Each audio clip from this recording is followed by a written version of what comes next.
This is X3 past exams, questions 13 to 15, which are related to k-means clustering. So let's get started with 13. And the question is just asking for the total distortion, so just apply the formula.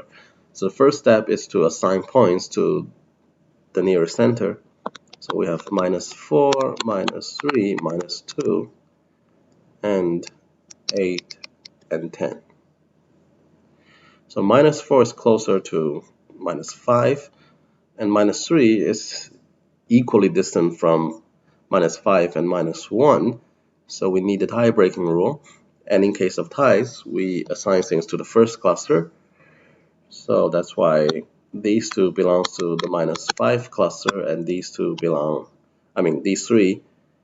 to the -1 cluster.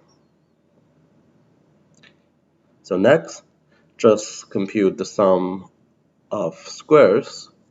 So here I wrote do not take the square root because some people do take the square root when they compute total distortion. So I'm not going to do it here.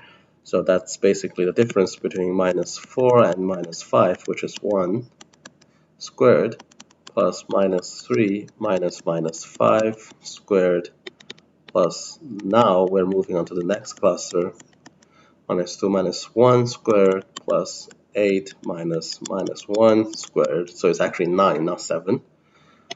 And 10 minus -1 squared. So just take the sum. I'm not going to compute it here, and that is the initial total distortion. Okay, and the next question is about comparing k-means with different k. So the thing you want to remember is the smaller the k, the larger the total distortion.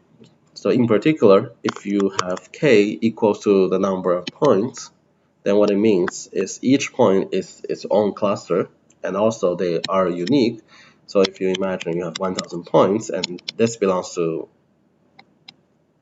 its own cluster, and this belongs to its own cluster. So the cluster center, actually C1 is equal to x1, C2 is equal to x2.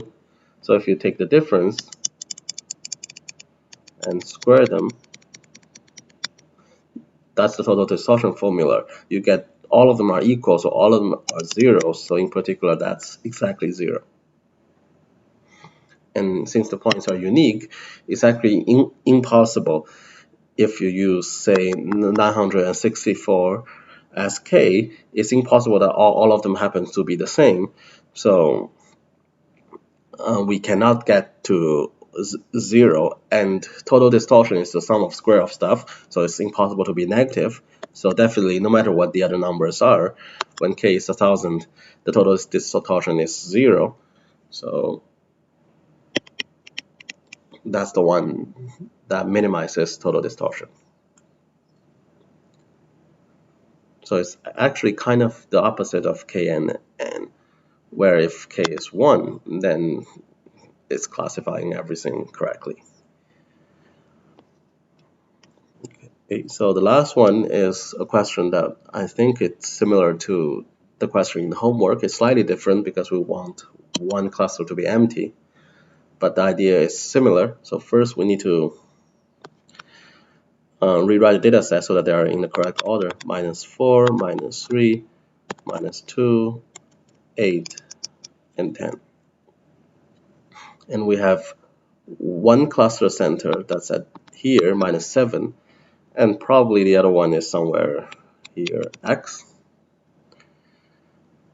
And we want to find the maximum of x such that the second cluster is empty. So it's important to figure out which one is which. Second cluster is this cluster. So that's C2. In order for this to be empty, it means all 5 points need to be closer to x. Again, important thing is that all 5 points are closer to x compared to -7. So in particular, this -4 is closer to x compared to -7. Let's see. If this is -7, this is -4, and this is x. And the question is asking for the maximum value of x. So basically, x needs to be as large as possible. So of course, if x is here, then of course, everything belongs to the cluster x. But we want it to be large. So in particular, we want 4 to be barely closer to x. So again, that's basically the definition of midpoint. So if minus 4 is the midpoint between minus 7 and x, then x is basically as large as we can get, such that minus 4 is still closer to x. So we'll just compute this, and that's basically minus 8 is minus 7 plus x. So x will be 1. And the answer is 1.